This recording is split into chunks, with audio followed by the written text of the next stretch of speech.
E se o governo decidisse que você não pode tirar o seu dinheiro do país? Vamos supor que você está resolvido de proteger o seu patrimônio colocando ele em dólar, por exemplo. Mas de repente o governo federal simplesmente decidiu se tornar isso caro demais ou difícil demais. Eu sei que parece exagero, mas uma expressão específica teria surgido em uma reunião entre o coordenador do programa de governo do PT, Sérgio Gabrielli, esse daqui, e representantes do mercado financeiro, Faria Lima, etc., a expressão controle de capitais. Essa foi apenas uma das várias ideias que teriam acendido um sinal vermelho e perigosíssimo para o nosso país. Mais impostos, bancos públicos emprestando dinheiro barato para setores escolhidos por eles mesmos, aumento do salário mínimo como saída do Bolsa Família e uma nova explicação para o rombo fiscal. O problema agora não seria mais o gasto, na visão de Gabriel, mas sim os juros e a concentração de rendas. Separadas, essas ideias até podem parecer populares e interessantes. Juntas, elas revelam uma direção econômica muito clara, se você me entende, e perigosíssima. Detalhe importante: Sérgio Gabrielli não é um comentarista de televisão, um influencer da esquerda. Ele participa ativamente da construção do programa de governo e da nossa economia. Você muito provavelmente já ouviu falar dele, ex-presidente da Petrobras e muito, mas muito mesmo citado na Lava Jato. Nesse vídeo eu vou te explicar o que foi relatado nessa reunião, mesmo que ainda não tenha sido 100% provado, e principalmente como cada uma dessas propostas pode chegar ao seu emprego, à sua família e ao seu patrimônio. Fica até o final, porque a quinta ideia é a mais curta de explicar e é que pode provocar a maior reação do mercado. Já vai deixando seu like, se inscrevendo no canal e ativando o sininho para não perder novos vídeos. Vamos começar então. Ideia 1. Nas últimas semanas, representantes ligados ao governo e ao PT teriam intensificado conversas com bancos, corretoras e investidores. Até aqui tudo bem. A missão também era previsível: reduzir preocupação com as contas públicas e mostrar que existe um plano para os próximos anos. Tranquilizar a população, tudo certo. De um lado, a mensagem atribuída ali à equipe econômica era extremamente tranquilizadora. Não existe problema imediato de caixa e a dívida está sob controle. Porém, do outro lado, Sérgio Gabriel, ex-presidente da Petrobras e participante do programa do PT, ele teria levantado uma questão bem diferente e tomado um caminho muito perigoso nessa reunião. Segundo relatos, o desequilíbrio brasileiro e da nossa economia, na visão de Gabriele, não estaria ligado ao excesso do gasto público, mas sim dos juros elevados e da concentração de renda. Você muito provavelmente já entendeu como isso é perigoso. Não vou nem citar aqui. Essa diferença não é apenas técnica. Ela muda completamente esse tratamento. Se o problema é o gasto, o governo tem que se limitar, perfeito? Porém, se o problema de repente passa a ser os juros e os bancos e os ricos, a pirâmide mais alta da sociedade, o governo simplesmente acaba de se dar uma justificativa e uma carta branca para controlar ainda mais a nossa economia, interferindo de uma maneira, no mínimo, duvidosa e controlando a sua liberdade, diminuindo a sua liberdade. É exatamente por isso que as 5 ideias que eu vou apresentar, elas são extremamente importantes e deveriam estar no seu radar. A primeira ideia é uma velha conhecida por todo brasileiro e já está extremamente batida: cobrar mais de quem está no topo da renda e do patrimônio do nosso país. O argumento é poderoso porque parece justo. Quem ganha mais, paga mais. Só que o debate real começa depois dessa frase. Quanto será cobrado? Qual o patrimônio? Com quais exceções? E o que impede que uma tributação criada para atingir apenas os muito ricos avance sobre a classe média e toda a população? Capital não precisa fazer greve. Capital simplesmente pode mudar de endereço.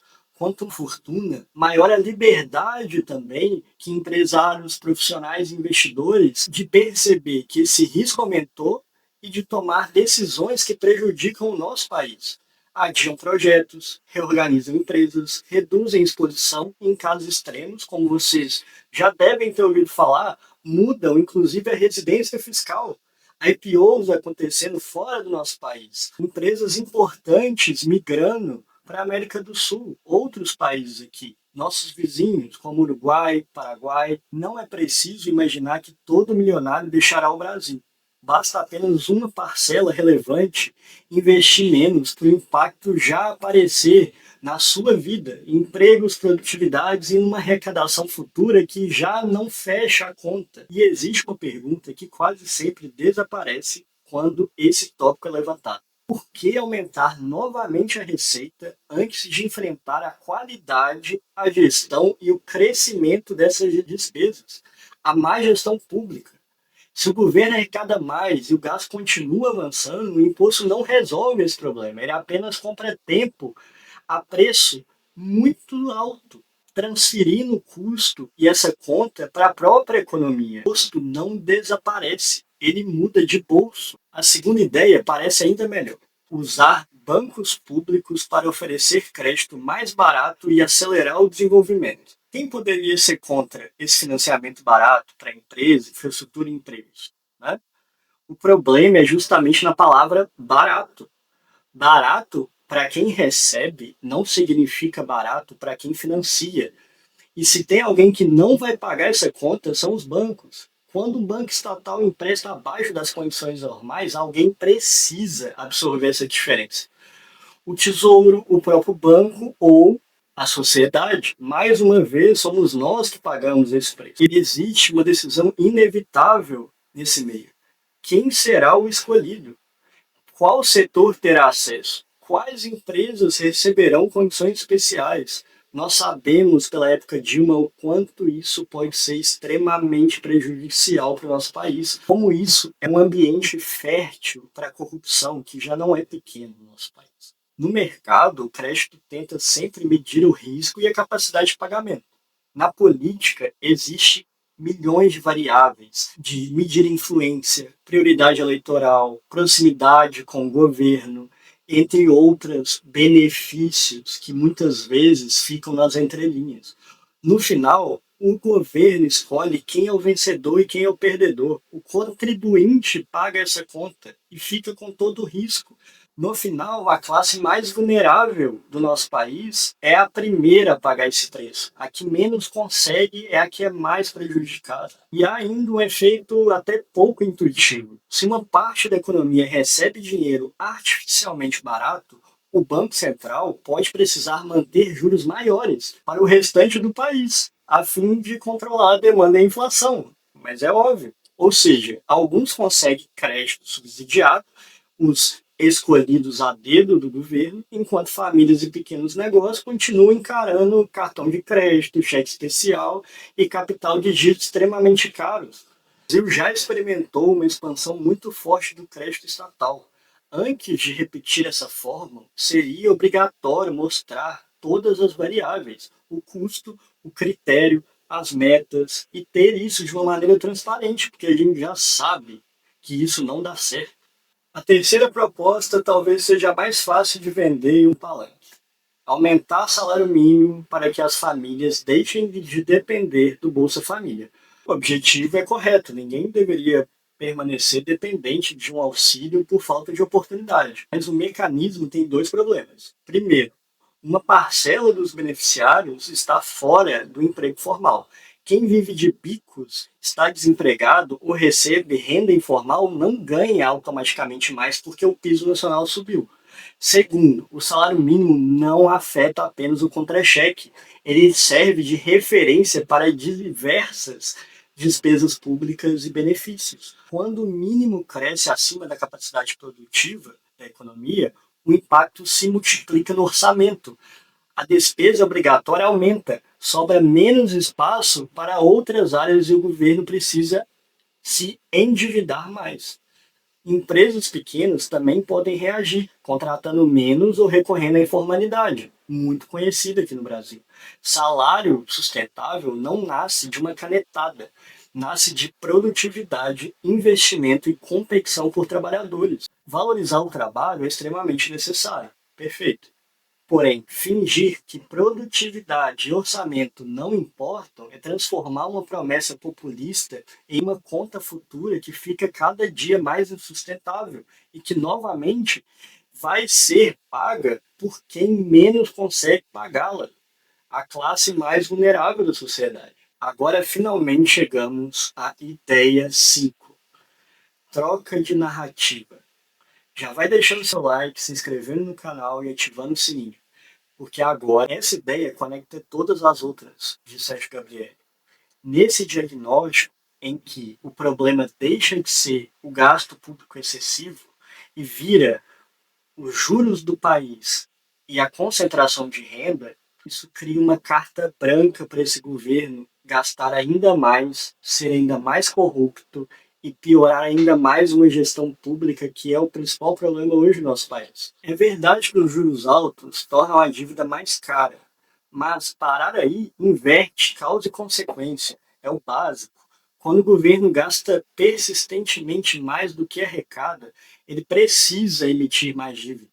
Quanto maior a dívida, maior a dúvida sobre o pagamento futuro, maior o prêmio exigido pelos investidores. E quanto maior o prêmio exigido pelos investidores, mais cara fica essa dívida. Percebe o ciclo? Isso é uma bola de neve. Déficit, a dívida aumenta o risco aumenta os juros. E os juros pioram esse déficit. Por isso, reduzir juros como uma pressão política ou estratégia para ganhar eleições futuras, sem resolver inflação, expectativa e contas públicas, não elimina o preço a se pagar por abaixar essa taxa de juros. Ela reaparece no câmbio, nos preços e na perda de confiança em sérios não está boa também.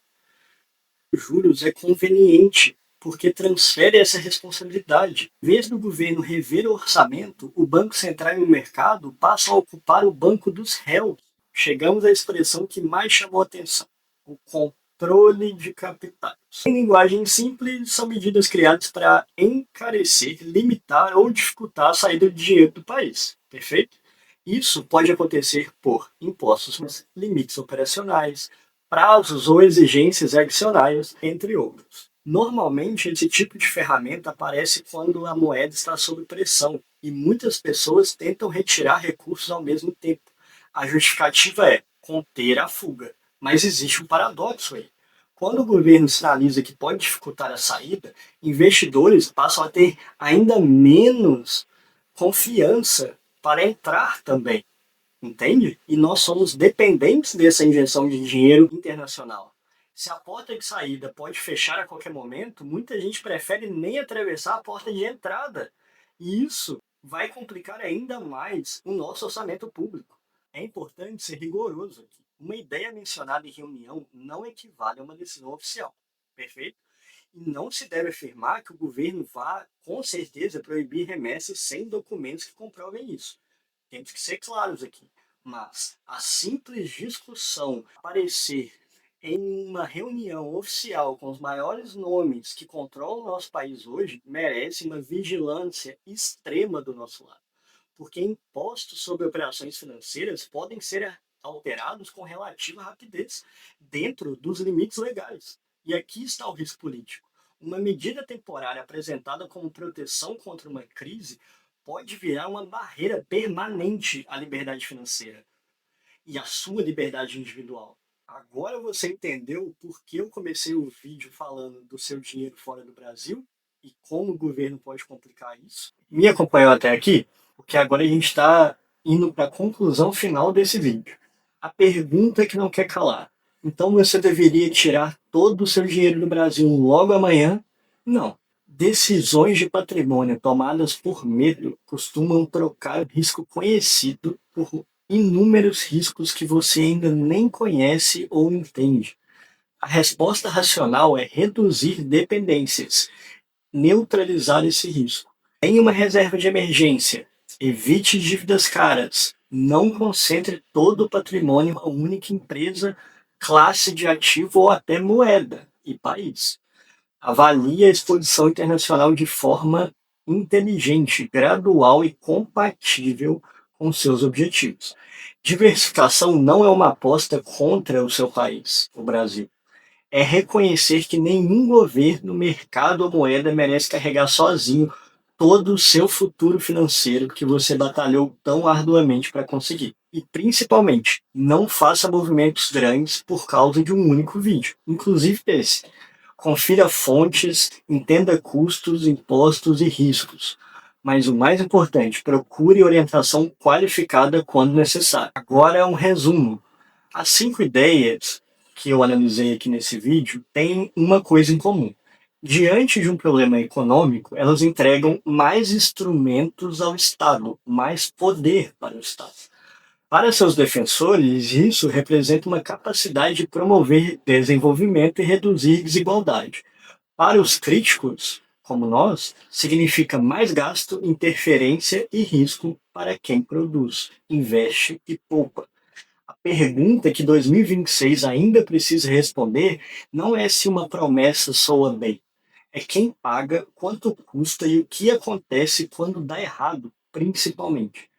Qual dessas 5 ideias mais te preocupa? Impostos, bancos públicos, salário mínimo, pressão sobre os juros ou controle de capitais? Escreva nos comentários aqui embaixo qual é a sua maior preocupação. E eu pessoalmente vou responder cada um dos comentários, cada uma das dúvidas. Vou usar as melhores respostas, inclusive, para o próximo vídeo. E se essa análise te ajudou a enxergar além de manchetes, compartilhe com alguém que ainda acredita que decisões econômicas têm que ficar só em Brasília. No fim, elas sempre chegam ao supermercado, ao emprego e ao seu bolso. Inscreva-se no canal e ative as notificações. Até o próximo vídeo. Uma boa noite.